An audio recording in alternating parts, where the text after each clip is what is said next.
are very important to the industry, one of the priorities of various associations, even AFRAA. Kamil,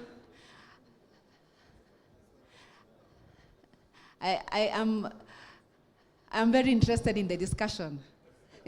Kamil. And I know you'll be joining us. We can continue that on stage. So matters environment, very important for the industry, one of our priorities. And this session will be tackling the topic on green maintenance, decarbonizing the African MRO value chain. To moderate this session, I invite Mr. Raphael Kuuchi, Consulting Director, Government, Legal, and Industry Affairs, AFRAA. A round of applause. Our first panelist, he drives technical strategy at airline level, where sustainability must translate into real operational cost decisions. Eric Mulati, Technical Strategy, Risk and Compliance, Kenya Airways. A round of applause for Eric as he joins us on stage. Our second panelist, from one of our OEM partners, he brings an OEM perspective from a manufacturer at the forefront of fuel-efficient regional aviation solutions. Mr. Milco Rappuoli, Sales Director, Middle East and Africa. Welcome.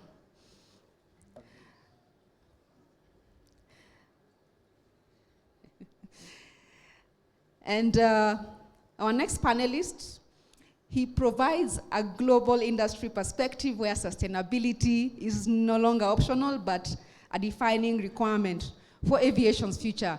Mr. Kamil Al-Awadhi, IATA RVP, Africa, Middle East.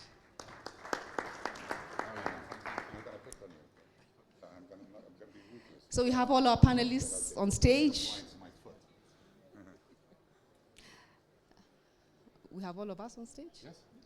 Okay, so I leave it over to you, Raphael, to take us through this session. And since we want to finish on time performance is really important for us. We're starting at 11:30. Can we make it 40 minutes? 40 minutes? Yes, please. Okay, that's a tough call because we have 3 presentations before. Okay, we'll see how to manage. Okay, let's make it 45. So, thank you very much, Maureen. Thank you. The clock starts ticking now. Good morning, ladies and gentlemen. Welcome to the session on green maintenance. We have heard all about maintenance. We've heard about MROs. We've heard about collaboration in diverse ways in the technical field, but now we want to dive into greening the environment. I'm sure you would agree with me that in a conference like this, to conclude discussions and deliberations without touching on the environment, you probably would have been doing the industry a lot of disservice. And so matters of the environment are topical, and as African aviation stakeholders, we have a key role to play in ensuring that our environment is sustainable, just as we want our businesses to be sustainable. Now, in this session, our colleagues will give us presentations. So for me, I will moderate, but I'll also present some perspectives on AFRAA. For about 10 minutes or less, if you can. Let's try and do less than 10 minutes so that we just highlight the key issues of our presentations. And then, time permitting, we can take a question each from you before we knock off this stage. So ladies and gentlemen, sit back, relax, and enjoy this session as I invite Eric to take us through our first presentation. Eric, go ahead. You can sit down and do it if you don't mind. Or you want to stand, it's okay. I'll stand. Thank you. Okay. Ladies and gentlemen, all protocols observed. Thank you. This is an important session. And just to start off, when you look at the current global market for MRO, it's valued at 96 billion. By 2040, it will be valued at about 220 billion. The median age for the population in Africa is about 19 years of age. When you predict in terms of workforce, by 2040 in Africa, we will need about 25,000 technicians. That tells you that the biggest, there's a big opportunity for Africa. The strategic imperative is that Africa and Middle East and Asia are going to be the biggest frontiers in terms of growth.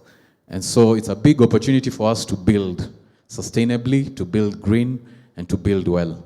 And so just a deep dive into Kenya Airways. In terms of environment, so we've offered, MRO leadership in terms of SAF technology. So some of the achievements we've been able to have is in 2023, we were the first African airline to fly long-haul SAF flights. 2024, the same.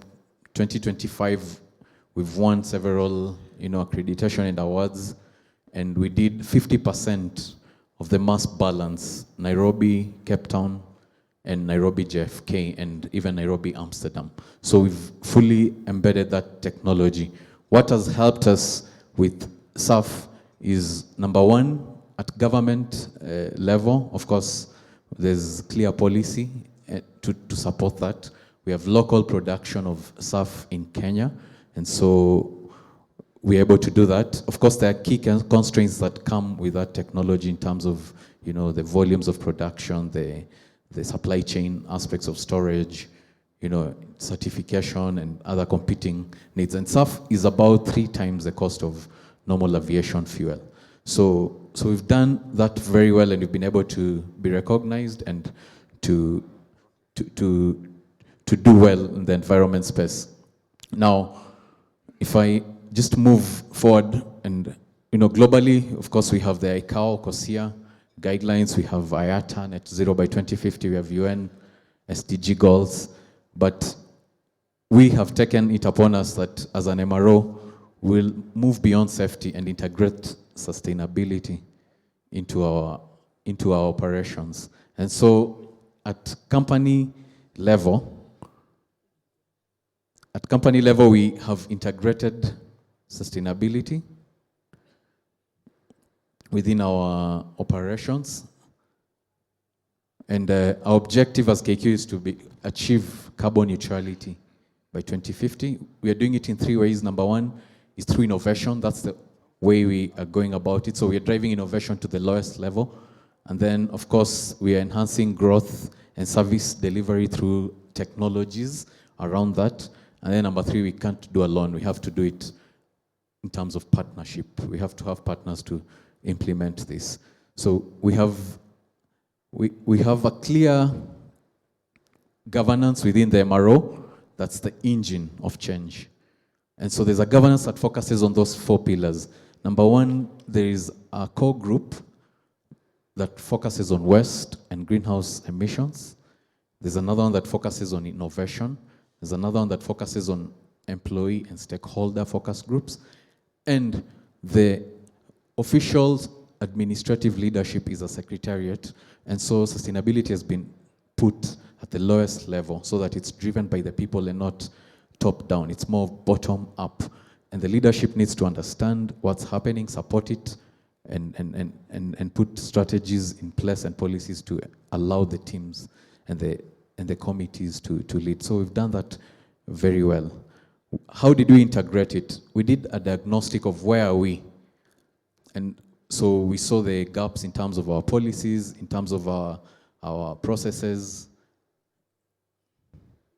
And then we developed a framework and guidelines on how it's very well structured. How do we run our innovation? How do we run our sustainability? So for example, on the SAF flight, we were able to have a team that championed that, and we we had to do a couple of things. For example, number one, we had to do a lot of engine washes. We had to do, the supply chain aspect of how the SAF will be delivered, stored for the flights, the key aspects of engine tuning and such things, just to make sure that the environment is well taken care of. And then additionally, sustainability is not something out there. It's integrated within the KPI metrics. And so people are doing it as part of their day-to-day job, and we are monitoring and evaluating, and it's happening well. So in 2025, as I come to a close, what are some of the things we achieved within Kenya Airways, apart from the SAF flights and all the recognition, globally? Number one, we had 65% reduction, in terms of daylight. So we were able to open up spaces and create good spaces. We had 99%, of refreshing of the offices. So we used cabin materials and carpets, J-class carpets and all that, and materials to upholster our offices, and that improved the environment. In terms of people, we created safe spaces for people, maternal care for mothers, restrooms for staff, and different reward programs, including a tier system where, it's something that we put in place to ensure, we handle attrition and encourage staff to do better. And then digital transformation, we are moving paperless. We've done a lot in that space, and just the last panel discussed it, so we are right on that. Other things we've achieved, we've opened up the roofs, so there's clear lighting, and staff are able to be in good environments. 100 LED retrofits across the MRO and other office space. We have our GPUs, ground powering equipment, are electric, so we've been able to decarbonize, in that front. We've scrapped STUs and aircraft trolleys, for waste storage and oils. We have clearly demarcated waste bins that are colored, for waste segregation. Another thing is we've recycled LED, lighting fixtures, and use it to improve our environment and make it green. So we have fully transitioned into paperless. Of course, we are in the last stages of it. So to reduce waste, to reduce paper usage within our environments, digitize our historical records, and ensure that, the environment is clear. What's coming up for us in 2026? Number one, water circularity. We want to do water harvesting for non-portable tasks, like, for example, aircraft washing, laundry boilers, hangar cleaning. Number two, energy independence. So use solar panels instead of the traditional roofing to make the environment more efficient. Zero emission logistics, so electric cargo tricycles and such things instead of diesel powered equipment. We want also to do green ground handling and smart facilities, so LED lighting everywhere. So those are some of the things we want to do. And also additionally, digital operations, we already started that. We are just integrating right now the RFID technology to reduce waste within our systems. Issues like, for example, excess inventory, because of lack of proper tracking, and most of the things the panels list have discussed here in terms of, lack of visibility for parts. We are the first airline to work with Boeing on drone inspections for structural, tasks within the aircraft, and Boeing has come up with a way and a methodology that's approved by AFRAA, and Kenya Airways pioneered that technology, so we are proud of that and looking forward to implement that. In-house manufacturing, currently we have plastic, manufacturing 3D, but we want to move and expand it in partnership with, the OEMs for us to be able to do that. And then we want to implement virtual reality, within our spaces. And so MRO has been a force for good, but right now we need to move beyond safety and, maintain our planet and people. And decarbonization should not be seen, and sustainability should not be seen as a compliance burden, but should be seen as an enabler for safety and good operations. So, thank you. Thank you very much, ladies and gentlemen. Another round of applause for Eric. Thank you. So it's my pleasure to move swiftly to invite Milco to similarly move with speed and give us his presentation. Thank you. Good morning, everyone. Thanks for being here. Yeah, a little bit of a different angle of view on this matter. As being ATR, you will see I'm starting with just letting you know that we are around since 45 years around. We are just 1,400 people employed at Toulouse, but we are having quite a huge worldwide footprint. We've been so far delivering 1,750 aircraft, which is quite a massive amount. And our final assembly line is in Toulouse. Why I'm saying this? Because this exposes us to a worldwide global footprint, which is very difficult to understand, tackle, and modify in its historical meaning. But we need to move forward. So you see that we produce an aircraft, and the aircraft is flying worldwide. It's present everywhere. So if we want to go follow up what is the footprint, the pollution that we produce in every corner of the world, it's a very difficult task. Still, since we are producing these aircraft, and we are proudly announcing ourselves as being a regional leader in regional connections, we aim to do that with a conscience. So we are now trying to charter out how we can be more responsible toward the future, and how can we maintain our industry in a safe path toward being responsible with the environment, and of course aim and contribute to the net zero policy that has been drafted by ICAO. It's not an easy game. How did we start it? Let me simply pitch you the fact that in Europe we have the ISO 14001 certification, which is one of the main drivers. And again, I'm using this because, as Eric was pointing out, regulation has to be not a constraint or something that forces you into an use.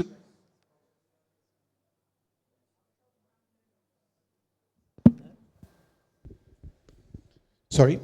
It doesn't have to be a useless process, but you have to bring it to a next level, and you have to see a benefit. So we started by doing according to the applicable laws and regulation, and to manage the environment pollution. So we had to monitor what we were doing, what was the impact that we were doing on the environment around us. Of course, this took us to the next stage, where we do appreciate that we were quite an impacting reality into our ecosystem. So we said, okay, let's now start and implement a real environmental policy.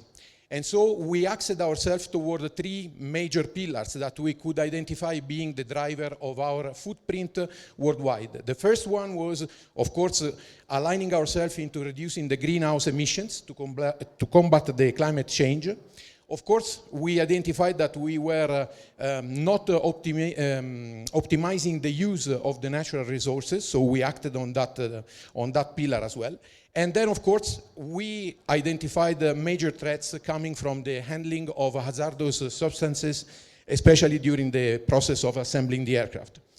This said, of course, we embarked into and gave us some targets. We knew that we were doing according to the numbers, and so we said, okay, now that we understood ourselves, let's see how we can improve.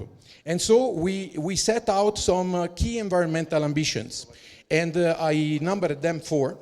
And of course, since we want to play a role into this net zero in 2050, we have to be conscious of what we are doing. So, as I was saying before, we did our calculation, and we know that 90% of ATR-linked emissions are linked to the aircraft itself, because it's flying worldwide. Still, we retain 10% on our own footprint as ATR. How can we offset this? Of course, by the use of SAF. SAF is what is driving today. It's the most, let's say, reasonable resource to decarbonize aviation available today, because the other technologies still have to do proofs and to be brought up to a scale to what is the aviation industry globally. And of course, we started it from doing ourselves. Now, most of our activity on the final assembly line, so all the testing of the aircraft, is done by the use of SAF. And of course, SAF is just the tip of the iceberg, but we also engaged into a renewal of our source of energy for our facilities and premises. So solar panel induction, reduce of water resources, recycling of paper, and of course, as Eric was mentioning, reshaping our headquarters premises in order to be a little bit less impactful. The second ambition that we set up is to transfer this idea not just to the facilities which are on the ground, but to the asset which is flying. Now, how can we translate that? It sounds stupid, but we have engaged since some time into an escalation of our maintenance program. This is, of course, toward meeting the operational cost management needed by the airline. But on the other side, it allows us to introduce modifications and new parts into the aircraft that are more in line with the innovative eco-design concept and approach. So we are using materials that before we were never thinking about, and we are trying to assess these new parts that are fitted into these aircraft with a life cycle assessment concept. The third ambition we have, of course, reduce the footprint, as I was mentioning before, by checking the water consumption and prevent the pollution and preserve the biodiversity, by also reducing the number of hazardous materials that we are using in the FAL. So the treatment of oil, exhausts, and other liquids linked to the paint. Even if we are not painting the aircraft in-house, we are asking our partner to take control of that. And of course, this does not have to impact the certification process and the good result of the action on the aircraft. The fourth and last one is how we can do that toward the supply chain. The reason why I was brought into the panel is because I thought that it would have been giving an angle on how tough is the task of raising your ideas uphill and downhill on your supply chain. You can enforce a little bit on your partners, of course, but it's a long path, and you have to embark the people with the motivation, with considering them and showing them that there is a possibility. How we did it? In our case, up until 2017, we were using a normal process of procuring spare parts to serve our customer on the after-sale life of the aircraft. Then we engaged with Tarmac Aerosave, and we discovered that there is a huge benefit in not leaving our aircraft rusting on a tarmac, but dismantling it properly can access ourselves 85% of part numbers that could be recycled and re-injected into the industry. So it's a huge gain, and of course, we started it ourselves, but this goes to sensibilize also our partners, both uphill and downhill. To bring you to the last comments, and this is why it's important that all together we do federate toward these ideas, look at what is our footprint in terms of people dealing with ATR worldwide. You see that it's pretty much massive, stretching east, west, north, south. All these guys are dealing with ATR aircraft. So somehow we have to deal with them and let them know that there is a concept behind the ATR which links us to the environment and the protection. And of course, this makes you, this gives you an extension of the task we are here together to work on if we want to really gain some benefit out of this positive thinking induced by the net zero by 2050. That's it.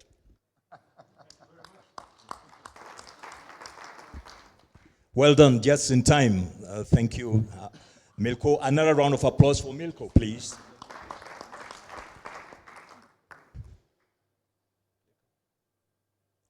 So before I invite Kamil to come in, allow me to just take you briefly through some of the initiatives that AFRAA is working on high level with partners to ensure that our airlines meet their environmental sustainability goals, particularly with regards to the maintenance section.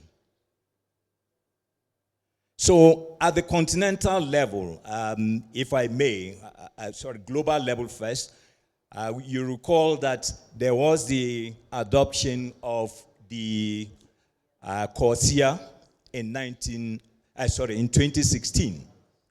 And this gave a bedrock for all players in the aviation industry to reduce their emissions and consciously do so. Now, this was followed subsequently by the voluntary phase of the CORSIA implementation. And fortunately, we have about 22 African countries that are currently participating in the volunteer phase of the CORSIA implementation. Then globally, we have 130 countries, but in Africa, we have 22 of our countries involved. Thankfully, the African Union wants to ensure that Africa has a coordinated approach towards the development of SAF and low carbon emission fuels. So they came up with a clear continental strategy that was adopted in 2025. Now, moving further, through the African Civil Aviation Commission, a continental technical working group was established to focus on SAF development and use on the continent by 2030. This was subsequently followed by the development, review, and adoption of model regulations, which happened last week in Johannesburg, South Africa. Now we have model regulations on environmental protection policy guidelines and for development of SAF on the continent. On AFRA's side, AFRAA has set up what we call a SAF task force. A task force who is supposed to work to ensure that African operators are not left out in the SAF development and use phase, but that we actively participate in all elements of it. So the task force published, worked with the Secretariat, developed what we call a fact sheet and call to action, which was actually adopted by our executive committee towards net zero emissions by 2050. In addition, AFRAA works with other partners, IATA, AFCAC, ACI, the African Union Commission, to come up with capacity building initiatives that support the airlines. Now, on the net zero emission call to action, AFRAA has deliberately crafted it to align with the global pillars or pathways. So we adopted the 5 pathways, but realizing that as a continent, we might not necessarily be able to our competitive advantage might lie in other areas either than what is prescribed under ICAO or IATA. So we couched our strategies based on what we think is doable within the continent, but still under the 5 pathways of sustainable aviation fuels, the carbon offsetting that is under CORSIA, then technology, efficient operations and infrastructure, human capital development. So now on SAF, what we have done, we tried to find out from our members through a recent survey that we did last year. And in the survey, it was established that 75% of African airlines have not used SAF at all. 21% of them admitted they have used low blend. That is 21% of the respondents of the survey. And 4% indicated to us that they are in the pre-trial phase for SAF, which is good news, and we're hoping that many more airlines will try to use SAF. The challenges, however, according to the same survey, are the high cost of SAF, the availability or lack of availability of SAF on the market, infrastructure and supply chain challenges, how to get the product to the aircraft, Then lack of policies and regulations regarding the use of SAF. Then the mandate and enforcement. There are no mandate and there are no enforcement mechanisms on the continent for use of SAF. So Kenya Airways is doing what they are doing. They're incurring a lot of expenses and costs on themselves, but they are not mandated to do that by anybody on the continent. And so it is only out of goodwill that some airlines are taking such initiatives. Then there's also the issue of technical knowledge and expertise that is also lacking on the continent. Okay, sorry. So we then further try to find out what we can do as AFRAA, and through our activities, we are organizing capacity building initiatives to address the last bullet point and the why, the technical knowledge and expertise, and we're doing so with our partners.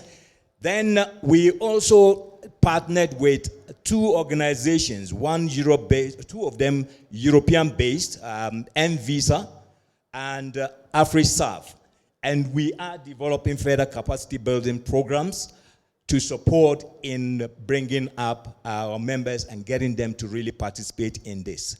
Then AFRAA also has introduced into the AFRAA Joint Fuel Procurement Program this year the aspect of SAF joint procurement. So the bids that were coordinated this year, airlines that wanted to jointly bid and buy SAF, they sent us their bids.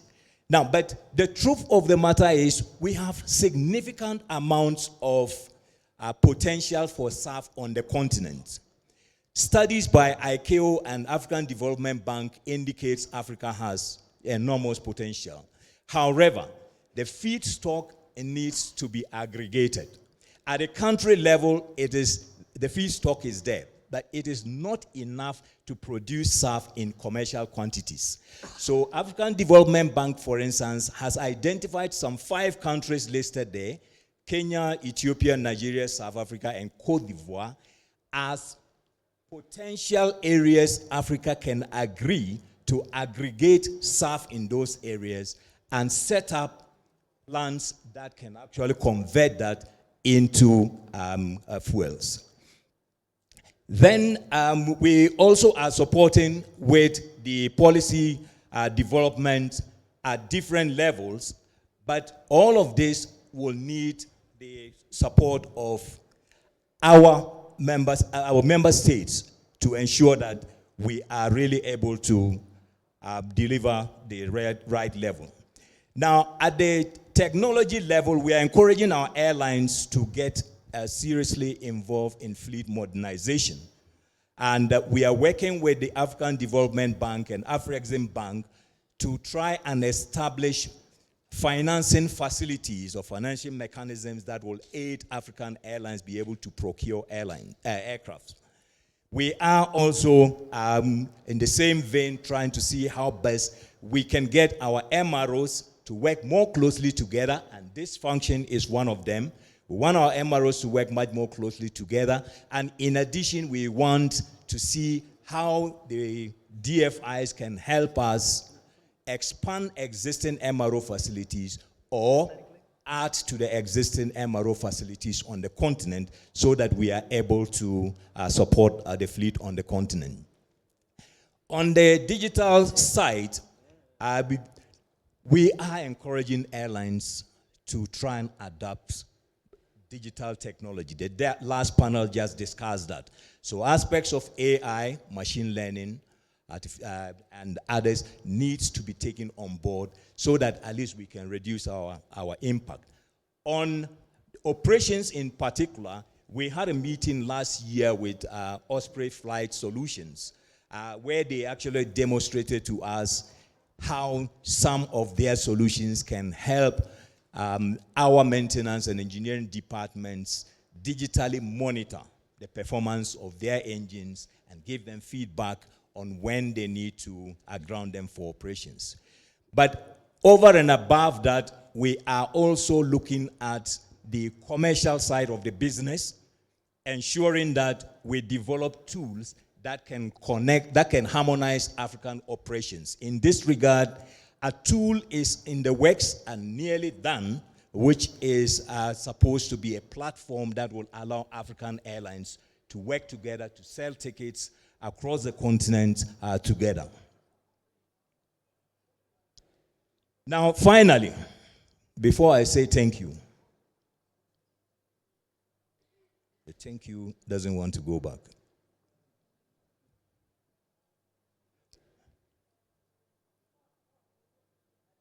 Okay, finally, we did a survey that just ended at the end of January. And in this survey, we wanted to know from our member airlines, how do you deal with end-of-life aircraft?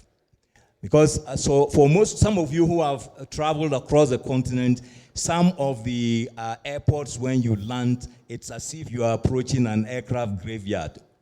You see a lot of aircrafts that have been stalled and nobody is taking care of them. So we wanted to know, how do they deal with this? I'm happy Milco mentioned that they have a program of recovery of these aircrafts. So, and in this survey, it became evident that currently it's not too much of a problem because most of our airports are not very congested. So, stalled aircraft is not too much of a concern for many of the operators. What they are more worried about is the active fleet today that is approaching end of life, what they are going to do with those aircraft. And then the ones that they've parked already, how to deal with them going forward. Those are the concerns they have. So they think that they need more knowledge and capacity on recycling, how to recycle these ones, how to get them, sell them off or recycle them themselves. And they also need know-how in the different aspects in which these aircrafts can actually be disposed of.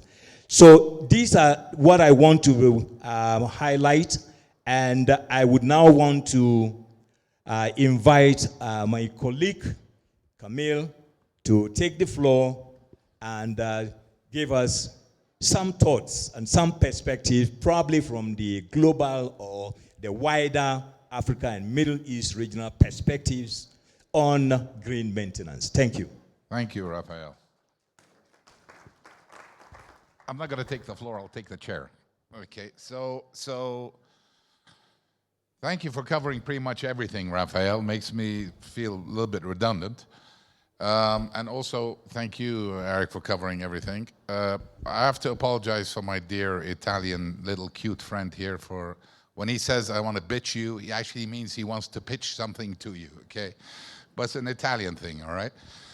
So I had, I honestly didn't prepare for this panel, and I did a quick research while I was having a cup of coffee to pick what I want to say. And I actually expected pretty decent coverage this end, although I think Raphael went from, caveman to modern history in the environment issue, but fine. So let's focus on maintenance for a second. This is a fact, and I'm just going to say a story because I didn't do any slides or anything. In 2006, I was tasked by the board at the time to come up with a fuel efficiency gap analysis report for my airline. And it took 6 months to calculate everything and how much fuel we were wasting, therefore how much CO2 we were producing, and took a year subsequent to that to rewrite and retrain pilots and rewrite their procedures, weigh everything in the aircraft, all the catering equipment, all the seating, the IFE, generate new procedures for engine one engine taxi out and taxi in, and many engine washes, maintenance requirements, trimming of aircraft surfaces, cleaning of the aircraft surfaces. We went bananas, okay?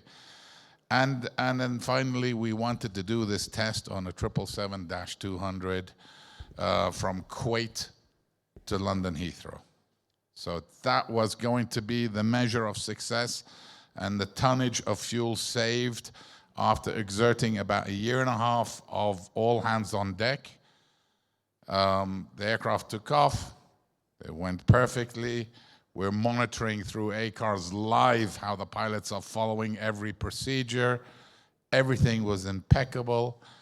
We get to Heathrow and the aircraft waits and circles for 35 minutes and blows more fuel than I would have saved. Okay?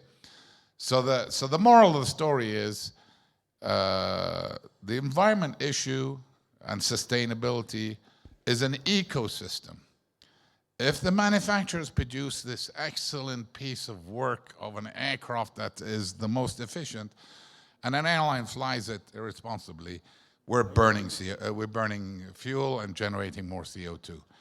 If we don't maintain the aircraft well, it's the same thing. If the ANSP plays around like Eurocontrol right now, that's the world's most inefficient ANSP you can find, then you're not doing anything.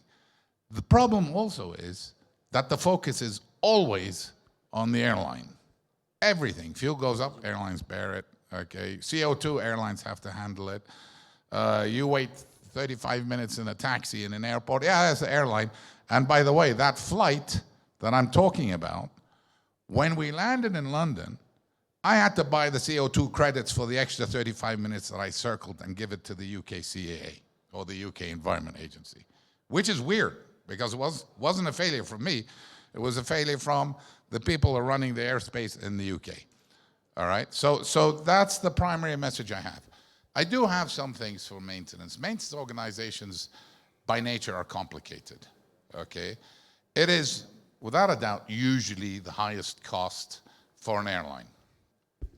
Fuel and maintenance. Right now it's fuel, big, obviously, but usually it's maintenance. So there's always a drive, to maintain the aircraft as cheap, as quick as possible so I can get it back flying to generate more revenue.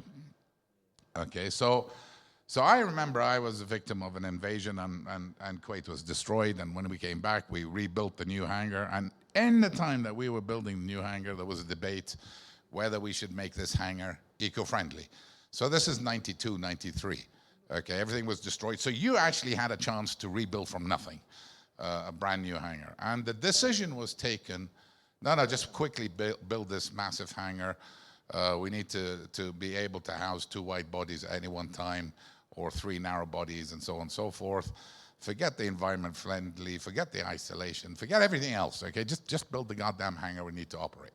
And that's what happened, okay? These are expensive buildings to build. They're massive. And if you've ever turned one on, so I was lucky enough to turn on the new hangar in Baghdad airport that belongs to Iraq Airways about 3 months ago. When you turn it on, you can actually feel Baghdad electrical grid grind to a halt. And these are heavy electrical consuming things. You have generators that convert normal electricity to aircraft electricity. You have hydraulic pumps. You have lighting, and so on and so forth. So some of the things that was touched upon here was you have this massive roof, okay? And then, so let me tell you about Kuwait. Kuwait hits in the summer 57, 58 degrees centigrade. When you have a steel roof, okay, frying an egg is easy. You can fry rubber on, you can fry concrete on this roof. You can literally see how hot it is. And if you go up to, it's a high roof because it's a hangar, but if you get close to it, and I mean close to it, like within 5 meters, you can feel your body cooking. That's how hot the roof is. So in a hangar in Kuwait, you would need to cool this. Imagine the tonnage that you need, and subsequently electricity, that you need to cool that hangar down in the summer. And of course, being Kuwait, in the winter, it drops to -0, -1, -2. So imagine the heat you need, the electricity you need to heat up this hangar, okay? Is this hangar built correctly for that? Nope. So you gotta burn a crap load of CO2 here and a CO2 here just because of that, okay? That's the simple thing. Then you have the lighting. And of course the lighting is, let's get these really expensive, lasts about 1,000 hours, incandescent perfect lights, and there's laws about what sort of lighting you have in the EASA regulations. The environment has to be controlled, it has to be dust-free and stuff like that, and it has to be the correct lighting. So you go and do all that, and all of it, every time you comply with a safety requirement, you're actually screwing up the environment, okay? Again, this is a whole ecosystem, all right? there are other things that so for me, I focused on the maintenance part, not like Raphael, where he's back to the caveman and what he did to the environment. But so for me, environment for me, I'm old. Okay, so I had the days where fly-by-wire was something that we read about, and it's only on military aircraft. Everything was cabled and hydraulic, and you open an engine, you take a shower, and hydro oil. It was a horrible time when I worked. Everything was environment unfriendly, okay? But there are simple things that you can see that were burning fuel unnecessarily. The trimming of surfaces. So for example, most of the aircrafts, my days, when you take off, you have two wheels. You have a wheel this way and a wheel that way, where you trim the aircraft because it's not flying straight. So you have to trim it. What you're doing is actually moving a control surface out of neutral. So you're flying with a control surface producing drag, burning fuel. Okay, and that was a normal way of operation. Okay, today these surfaces are more electronic and operated electronic with computers checking how it does, goes what. But now and then you sit in an aircraft, high tech, and you'll see control surfaces out of neutral, burning fuel. You'll see aircraft dirty, causing drag, burning fuel. You ask the airline, when's the last time you washed that engine?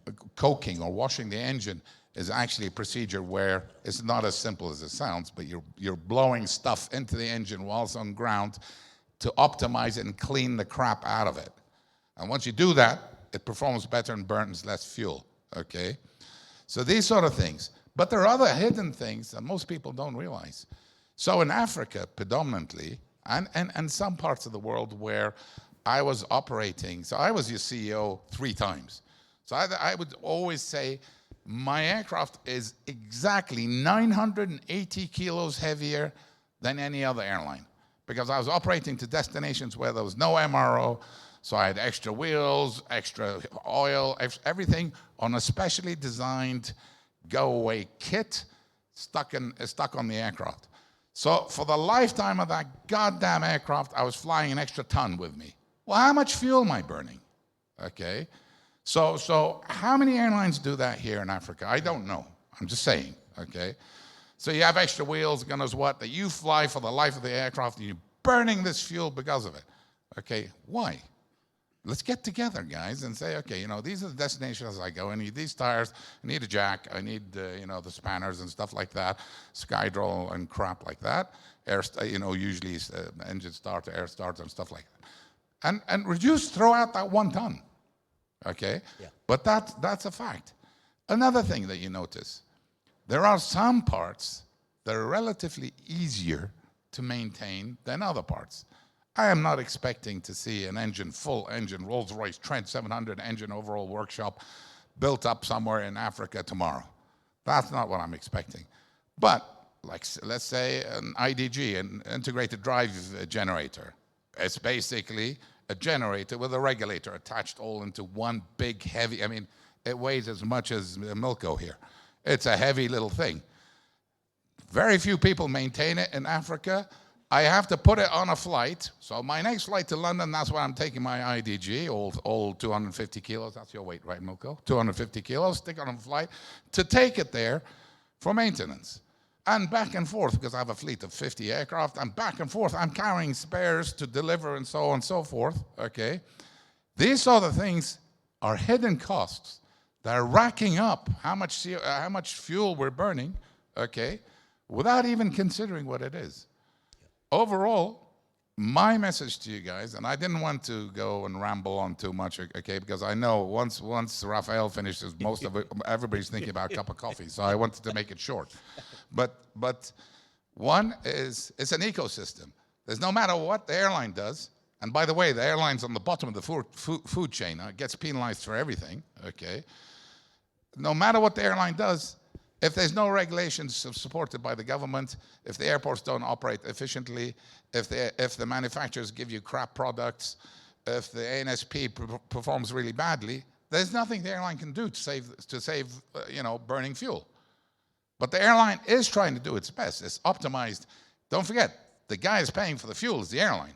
So even if the airline doesn't have any intention to save the environment, it's trying to save the fuel so it doesn't pay for it.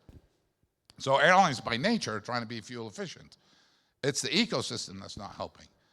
And I think that's the message that everybody should tell everybody in the aviation industry. Guys, can you help out the airlines save some fuel? It's good for the environment.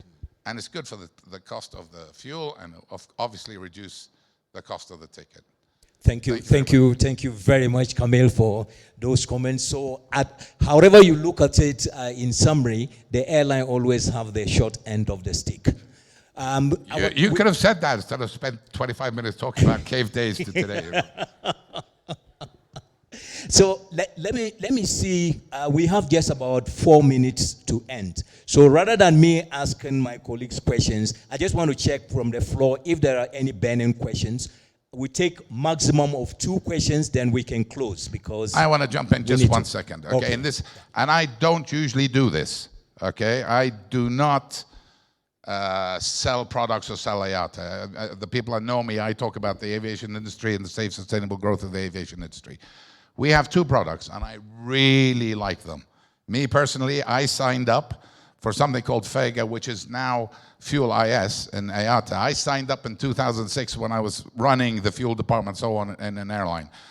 What IATA does really well is assess how much fuel you're wasting and how to improve it, okay? And they have a program that you can then subscribe to, which will monitor and advise you, and I strongly advise you to, we have a consulting here, I can't find him, he's a little shorter than me, so, there he's over there, okay? I really advise you, don't go and just say, have a talk to him, and watch what it costs you to get. You will most likely return in less than a year and then start making profit on it. So it's very important that you actually go proactive and let the experts do it. And these guys have been doing it for us, as far as I know, since 2003. And I relied heavily on that report to do my London flight. Sorry, Raphael. Thank you very much for that. Yes, any question? No question? Okay, yeah, there's a question there. Maureen, behind you.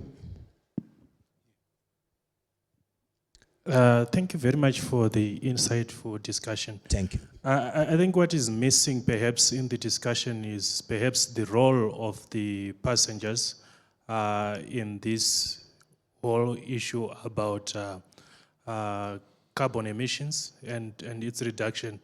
What is the state of knowledge? Perhaps also I think one of the issues that we might need to focus on is how sustainable aviation fuels can also play a role in terms of employment creation and also in terms of the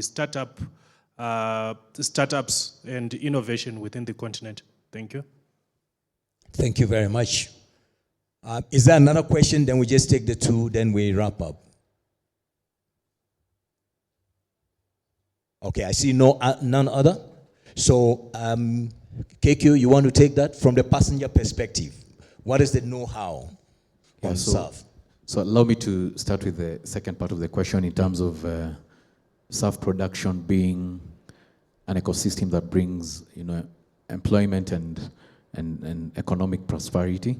So that's actually true because in Kenya, and I'll speak for Kenya, we have local production of SAF, and it's really created a lot of economic growth, within the country and created employment and fostered also adjacent innovative technologies around it because of the supply chain, because of the feedstocks, because of the entire, ecosystem and life cycle. So I agree with you.